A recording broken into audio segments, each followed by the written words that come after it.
শুরু হওয়ার মধ্য দিয়ে রমাদানের সেই দিন গণনা যেহেতু শুরু হয়েছে, এজন্য আমরা আজ সার্থক রমাদানের 11টি পূর্ব প্রস্তুতি নিয়ে কথা বলবো ইনশাআল্লাহ তাআলা। আল্লাহ সুবহানাহু ওয়া তাআলা কোরআনে কারীমে বলেছেন, ওয়ালাউ আরাদুল খুরুজ লা আ'আদ্দু লাহু উদ্দাহ। কিছু লোক নবী করিম সাল্লাল্লাহু আলাইহি সাল্লাম যখন তাবুকের যুদ্ধে অংশগ্রহণ করবার জন্য ডাক দিয়েছিলেন, তারা সেই যুদ্ধে শামিল না হয়ে মদিনায় অবস্থান করেছিল। এর মধ্যে অনেকেই নানা রকমের অজুহাত, নানা রকমের আপত্তি, নানা রকমের বিভিন্ন কারণ দর্শিয়ে তারা এই যুদ্ধ থেকে পিছপা হয়েছিল। আল্লাহ রাব্বুল আলামিন কোরআনে কারীমে আয়াত নাজিল করে তাদের সে ঘড়িমসির আসল কারণ উল্লেখ করেছেন। আল্লাহ সুবহানাহু ওয়া তাআলা বলেছেন, ওয়ালাউ আরাদুল খুরুজ লা আ'আদ্দু লাহু উদ্দাহ। যদি সত্যি আল্লাহর রাহে জিহাদের ময়দানে যাওয়ার সদিচ্ছা তাদের থাকতো, তাহলে তারা আগে থেকে প্রস্তুতি গ্রহণ করত। যারা নানা রকম অজুহাত দাঁড় করাচ্ছে, এদের আসলে তাবুকের জিহাদে শামিল হওয়ার সেই সদিচ্ছাই ছিল না। যদি সদিচ্ছা থাকতো, আগে থেকে তারা প্ল্যান, প্রোগ্রাম, পরিকল্পনা সেগুলো তারা করত। ঠিক একইভাবে রমজান মাসের যে ইবাদতের বিশাল বড় অপার সম্ভাবনা আমাদেরকে দান করেছেন, এই সম্ভাবনাকে কাজে লাগাতে হলে তার জন্য যথাযথ প্রস্তুতি গ্রহণ করা জরুরি।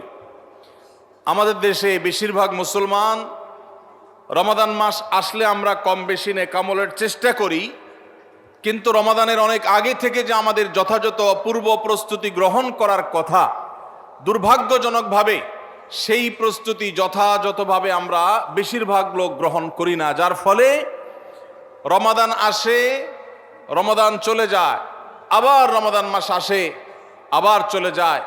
আমাদের তেমন কোনো পরিবর্তন হয় না, আমাদের মধ্যে তেমন কোনো চেঞ্জ আসে না, আমাদের জীবনের ভিতরে তেমন কোনো দৃশ্যমান পরিবর্তন চোখে পড়ে না। এই জন্য সম্মানিত ভাইরা আমার, রমাদানকে যদি আমরা যথাযথভাবে কাজে লাগাতে চাই, তাহলে যথাযোগ্য প্রস্তুতি এখন থেকে, শাবান থেকেই আমাদের গ্রহণ করতে হবে। প্রিয় নবী সাল্লাল্লাহু আলাইহি সাল্লাম বলেছেন, ইন্নাল্লাহা ইউহিব্বু ইযা আমিলা আহাদুকুম আমালান আন ইউতকিনাহ। আল্লাহ রাব্বুল আলামিন বান্দা যে কোনো কাজ করলে সেটা যদি ইতকানের সাথে করে, দৃঢ়তার সাথে করে, উত্তম উপায়ে করে, যথাযথভাবে করে, সে কাজটা যদি করার মতো করে, তো আল্লাহ তাআলা সেটাকে পছন্দ করেন এবং ভালোবাসেন। আমরা যদি রমাদান মাসে সিয়াম এবং কিয়াম, রোজা এবং তারাবি, অন্যান্য আমল ইবাদত বন্দিগি গতানুগতিকভাবে করে শেষ করি, আমরা যদি দায় সারাভাবে শেষ করি, তাহলে এটা আল্লাহ তাআলার প্রিয় পাত্রে আমাদেরকে শামিল করবে না। আর যদি রমাদানের প্রত্যেকটি ইবাদত বন্দিগি এটা হয় ইতকানের সাথে, এটা হয় দৃঢ়তার সাথে, এটা হয় সুন্দরতম উপায়ে, এটা হয় যথাযথভাবে, তাহলে সেই ইবাদত আমাদেরকে আল্লাহর প্রিয় পাত্রে পরিণত করবে ইনশাআল্লাহ। প্রিয় ভাইরা আমার, রমাদান মাসের সেই ইবাদত বন্দিগিগুলোকে যথাযথভাবে করবার প্রয়োজনেই আগে থেকেই আমাদের যথাযথ প্রস্তুতিও থাকতে হবে। কারণ কথায় আছে, যে কোনো কাজের যথোপযুক্ত এবং প্রয়োজনীয় প্রস্তুতি গ্রহণ করা মানে হলো সেই কাজটির অর্ধপূর্ণতা। যে কোনো কাজ প্রস্তুতি যত ভালো হয়, কাজটা তত ভালো হয়। প্রস্তুতি যত নরমাল হয়, খারাপ হয়, কাজটা তত খারাপ হয়। এই জন্য আমরা রমাদান মাসকে যদি অর্থবহ এবং আমাদের লাইফ চেঞ্জিং ইবাদতের মৌসুম হিসাবে, সিজন হিসাবে গ্রহণ করতে চাই, তাহলে এখন থেকে তার জন্য আমাদের সুনির্দিষ্ট প্ল্যান, পরিকল্পনা থাকতে হবে, প্রস্তুতি থাকতে হবে। আল্লাহ রাব্বুল আলামিন আমাদের সবাইকে সে তৌফিক দান করুন। এই যে রমাদান আসছে আর কয়দিন পর, কারা কারা এই রমাদানকে সবচেয়ে সুন্দরভাবে ব্যবহার করতে চান, একটু হাত তোলেন। আল্লাহ রাব্বুল আলামিন আমাদের সবার হাতগুলো কবুল আর মঞ্জুর করুন, বলুন আমিন। আল্লাহ আমাদেরকে রমাদানকে সর্বোচ্চ ভালোভাবে ব্যবহার করার তৌফিক দান করুন। ভাইরা আমার, এই রমাদান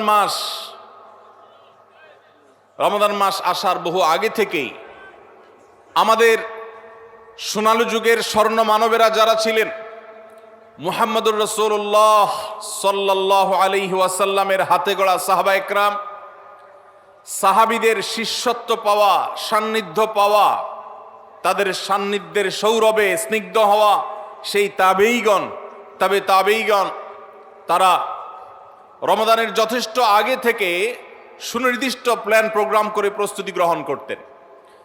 একজন প্রখ্যাত তাবেঈ আছেন, সাহাবীদের শিষ্যত্ব পেয়েছেন, এরকম একজন তাবেঈ আছেন যার নাম ছিল মুআল্লা ইবনে ইয়াজিদ। তিনি বলেছেন, সালাফ বা পূর্বসূরিগণ অর্থাৎ সাহাবী তাবেঈগণ তারা রমজানের 6 মাস আগে থেকে, রমজান আসার 6 মাস আগে থেকে আল্লাহর কাছে দোয়া করতেন, রোনাজারি করতেন, কান্নাকাটি করতেন এই মর্মে যে আল্লাহ, রমাদান মাস পর্যন্ত আমার হায়াত বাড়িয়ে দাও, আমি যেন রমজান পাই, রমজানকে যেন সুযোগকে যেন কাজে লাগাতে পারি, রমজানের সুবর্ণ সুযোগ যেন আমার হেলায় হারিয়ে না যায়, সেজন্য আল্লাহর কাছে আগে থেকে এই নিয়ামত প্রাপ্তির জন্য দোয়া করতেন। আর রমজানের পরে বাকি যে 6 মাস, এই 6 মাস তারা দোয়া করতেন, আল্লাহ রমজানে যে সমস্ত আমল ইবাদত, যে সমস্ত নেকামল বন্দিগি আপনি করার তৌফিক দিয়েছেন, সেগুলো যেন আপনি মেহেরবানি করে কবুল এবং মঞ্জুর করেন, অ্যাকসেপ্ট করেন, আপনি যেন সেগুলোকে গ্রহণ করে নেন, সেজন্য 6 মাস তারা দোয়া করতেন। তাহলে দেখা গেল সালাফে সালেহিন তাদের কাছে রমাদান এত গুরুত্বপূর্ণ ছিল যে রমজানের আগের 6 মাস এবং পরের 6 মাস রমজান ভাবনায় তারা সবসময় ডুবন্ত ছিলেন, নিমজ্জিত ছিলেন, এর মধ্যেই তারা সবসময় মগ্ন থাকতেন। অথচ আমাদের শাবানের 10, 15, 20 দিন চলে গেলেও রমাদানের আবহ আমাদের অনেকের জীবনে, আমাদের অনেকের লাইফস্টাইলে, আমাদের অনেকের প্ল্যান পরিকল্পনার মধ্যে দেখা যায় না। এজন্য ভাইরা আমার, যথাযোগ্যভাবে রমজানকে যদি আমরা কাটাতে চাই, এর সঠিক ব্যবহার যদি করতে চাই, যেই প্রস্তুতিগুলো লাগবে, 11টি প্রস্তুতি যেগুলো আমাদের রমজানকে সার্থক করতে পারে ইনশাআল্লাহ, তোর মধ্যে সর্বপ্রথম যে প্রস্তুতিটি দরকার সেটি হলো রমজান মাস শুরু হওয়ার আগে থেকেই, যথেষ্ট আগে থেকেই তওবা এবং ইস্তেগফার করতে হবে। কি করতে হবে ভাই? তওবা ইস্তেগফার কেন করবেন? তওবা ইস্তেগফার তো সারা বছরের রুটিন আমল। রমাদানকে কেন্দ্র করে রমজান মাসকে যদি আপনি সঠিকভাবে ব্যবহার করতে চান, তাহলে কেন আপনাকে তওবা ইস্তেগফার করতে হবে? কারণ হলো তওবা এবং ইস্তেগফার এর মাধ্যমে আমরা আল্লাহর রহমতের উপযুক্ত হব। মক্কার মসজিদুল হারামের ইমাম শেখ আব্দুর রহমান আস-সুদাইস হাফিজাহুল্লাহ, তার কাছে সৌদি আরবের কিছু যুবকরা এসেছিলেন, এসে বললেন, শেখ, প্রতি বছর রমজান আসলেই আমরা অনেক প্ল্যান প্রোগ্রাম করি, অনেক কোরআন খতম দিব, অনেক নেকামল করব, দোয়া রোনাজারি করব, দান সাদাকা করব, দুর্ভাগ্যজনকভাবে সেটা আমাদের আর রমজান মাসে করা হয় না। আফসোস করতে করতে রমজান মাস পার হয়ে যায়। আপনি আমাদেরকে পরামর্শ দিন, কেন আমাদের প্রতি বছর জীবনে রমজান আসে অথচ সেটা সঠিক ব্যবহার করতে পারি না? তখন শেখ সুদাইস তাদেরকে বলেছিলেন, রমাদান মাসে ইবাদত বন্দেগী করতে পারা এটা আল্লাহর নেয়ামত, এটা আল্লাহর অনুগ্রহ, এটা আল্লাহর রহমত। যে রমজান পেয়েও ইবাদত করতে পারলো না, সে তো হতভাগা, কপাল পোড়া। এই হতভাগ্যের কাতারে সাধারণত সেই মানুষগুলোই পড়ে যারা আল্লাহর রহমতের উপযুক্ত না। আমরা নানাবিধ অপরাধে, নানাবিধ গুনাহ করে, নানাবিধ নাফরমানি করে আল্লাহর রহমতের উপযুক্ততা আমরা হারিয়ে ফেলেছি, যার কারণে রমজানের ইবাদতের তৌফিক হয় না। এই জন্য তিনি তাদেরকে নসিহা করেছিলেন যে আমি তোমাদেরকে উপদেশ দিচ্ছি, রমজান আসার আগে থেকেই আগের যে সমস্ত গুনাহ খাতা হয়েছে, যে সমস্ত নাফরমানি হয়েছে, আল্লাহর অবাধ্যতা হয়েছে, সেগুলোর জন্য চোখের পানি ফেলে রোনাজারি করে আল্লাহর কাছে ক্ষমা চাও। আল্লাহর কাছে ক্ষমা চেয়ে যদি আগের সবগুলোকে ভ্যানিশ করতে পারো, তাহলে আল্লাহর কাছে রহমতের উপযুক্ত হবে। বিষয়টা অনেকটা হালখাতার মতো। আপনার আগের দেনা দায় সব যখন পরিশোধ করে দিয়েছেন, নতুন করে আবার আপনি ধার করার, বাকিতে নেওয়ার উপযুক্ততা আপনার অর্জন হবে। ঠিক একইভাবে দূরে সরে যাওয়া, এটার উপযুক্ত হয়ে গেছে অনেকে। এই জন্য ভাইরা, এখন থেকে রমাদানের প্রস্তুতির নিয়তে আল্লাহর কাছে তওবা করা, গুনাহ মাফ চাওয়া, ইস্তিগফার করা, জীবন পরিবর্তন করবার সংকল্প করা, এটা হবে আমাদের রমাদানের প্রথম প্রস্তুতি। চেষ্টা করব তো ইনশাআল্লাহ। প্রতিদিন যখনই তৌফিক হয় আল্লাহর সাথে একটু কথা বলবেন, আল্লাহ আমার সমস্ত গুনাহগুলো মাফ করে দিন, আমার নাফরমানি মাফ করে দিন, আমাকে আপনি ক্ষমা করে দিন। আমি যদি আপনার রহমতের জন্য কোনো কারণে অনুপযুক্ত হয়ে যাই, আমার কোনো বদবখতির কারণে, আমার কোনো কৃতকর্মের কারণে, তো আপনি সেগুলো মাফ করে দিন। এই যে দোয়া, এই দোয়া আপনাকে রমাদানে আল্লাহর ইবাদত বন্দেগী করার, আল্লাহর কাছে রোনাজারি করার, আল্লাহর কাছে ভালো আমল নিবেদন করার যে তৌফিক, এটার উপযুক্ত করে দিবে ইনশাআল্লাহ। তাহলে রমাদানের প্রস্তুতির প্রথমটি আমরা পেয়ে গেলাম, সেটা হলো আগের গুনাহ খাতাগুলো থেকে ইস্তিগফার করা, তওবা করা, ফিরে আসা। এর মধ্য দিয়ে রমাদানে ইবাদতের জন্য নিজেকে প্রস্তুত করব ইনশাআল্লাহ। চেষ্টা করা যাবে না ইনশাআল্লাহ? নাম্বার 2, দ্বিতীয় প্রস্তুতি হলো রমাদান মাসে আল্লাহ রাব্বুল আলামিন এই মাসের যে ফজিলত বর্ণনা করেছেন, কোরআন এবং হাদিস সম্পর্কে যাদের মৌলিক ধারণা আছে, হাদিসে রাসূল সম্পর্কে যাদের একটু ঘাটাঘাটিও আছে, তারা জানেন 2-3টা আমল সম্পর্কে কোরআন এবং সুন্নাহ সবচেয়ে বেশি সংখ্যক ভাষ্য বর্ণিত হয়েছে। সবচেয়ে বেশি সংখ্যক, এত ফজিলতের, এত তাৎপর্যের, এত মর্যাদার হাদিস আর অন্য আমল সম্পর্কে সাধারণত দেখা যায় না।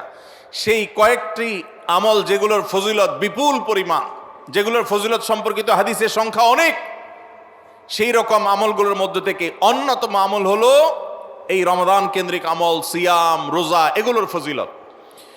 তো আমাদের রমাদান কেন্দ্রিক প্রস্তুতি হিসাবে দ্বিতীয়ত যে কাজটি আমরা করতে পারি সেটি হলো এখন থেকেই রমাদান মাসের কি কি ফজিলত আছে, সিয়াম সাধনার কি কি ফজিলত আছে, রমাদানের কি কি আমল আছে, বিশেষ করে ফজিলত এবং মর্যাদার কথাগুলো আলোচনা শুরু করা। এখন থেকে বাসা বাড়িতে গোল হয়ে কোনো নির্দিষ্ট বইকে কেন্দ্র করে পাঠচক্র হতে পারে, গ্রুপ স্টাডি হতে পারে, পর্যালোচনা হতে পারে যে রমাদান মাসের কি কি মাহাত্ম্য আছে, এক একজন এক একটা বললেন।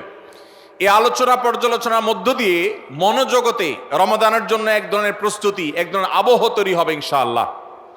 এই জন্য দ্বিতীয় প্রস্তুতি হিসাবে আমরা এই কাজটিও ইনশাআল্লাহ করব, সেটা হলো রমজানের ফজিলত, রমজানের মর্যাদা, সিয়ামের ফজিলত, অন্যান্য আমলের উপকারিতা, সেগুলো নিয়ে আমরা বেশি বেশি পর্যালোচনা করব। যত বেশি আপনি আগে থেকে পর্যালোচনা করবেন, রমাদানের প্রতি আপনার তৃষ্ণা, সিয়াম সাধনার প্রতি আপনার ভেতরে আকাঙ্ক্ষা, প্রত্যাশা এবং প্রতীক্ষা, এটা আপনার মধ্যে বাড়তে থাকবে এবং রমাদানের প্রতিটা মিনিটকে কাজে লাগাবার জন্য তাগাদা আপনার ভিতরে অনুভব হবে ইনশাআল্লাহ। নাম্বার 3, তৃতীয় প্রস্তুতি হলো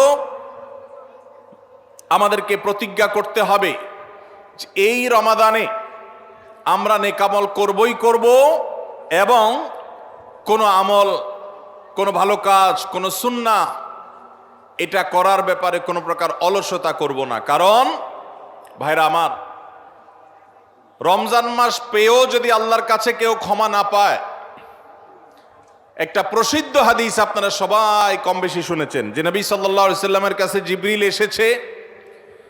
এসে বলেছেন, বাউদা মান আদরাকা রমাদান ফালাম ইউগফার লাহ,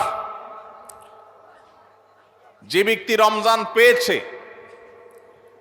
অথচ রমজানের এই বিশাল সুবর্ণ সুযোগকে কাজে লাগিয়ে সে তার জীবনের সব গুনাহগুলো মাফ করাইতে পারে নাই, সে আল্লাহর কাছ থেকে মাগফিরাত আদায় করে নিতে পারে নাই, সে জাহান্নাম থেকে মুক্ত এই ঘোষণা সে আদায় করতে পারে নাই, অথচ সে রমজান মাস পেয়েছে, এর চাইতে হতভাগা আর কে হতে পারে? তার সে ধ্বংস হোক, এই বদদুআয় নবী সাল্লাল্লাহু আলাইহি সাল্লাম আমিন বলে সমর্থন জানিয়েছেন, সায় দিয়েছেন। এজন্য ভাইরা, রমজান মাস এসেছে কিন্তু আমল ইবাদত হয় নাই, রমজান মাস এসেছে আবার চলে গেছে কিন্তু আমার গুনাহ আল্লাহর কাছ থেকে মাফ করাতে পেরেছি বলে আমার বুক সায় দেয় না, তাহলে এর চাইতে বড় হতভাগা, এর চাইতে বড় কপাল পড়ার কেউ হতে পারে না। রমজানের আমল ইবাদত, রমজানের নেক আমল, রমজানের দোয়া, রমজান মাসের চোখের পানি ফেলা, এটা ভাইরা শুধুমাত্র নিজের প্রেরণার জায়গা থেকে শুধুমাত্র সওয়াব আহরণের জন্যই নয়। এটা যদি না করি তাহলে জিবরিলের বদদোয়া, নবীজি সাল্লাল্লাহু আলাইহি সাল্লামের বদদোয়া, আল্লাহর পক্ষ থেকে ধ্বংস হওয়ার পরোয়ানা, এগুলো অনিবার্য হয়ে যাবে। এই কথা চিন্তা করে এখন থেকে রমাদান কেন্দ্রিক প্রস্তুতির অংশ হিসাবে আমাদেরকে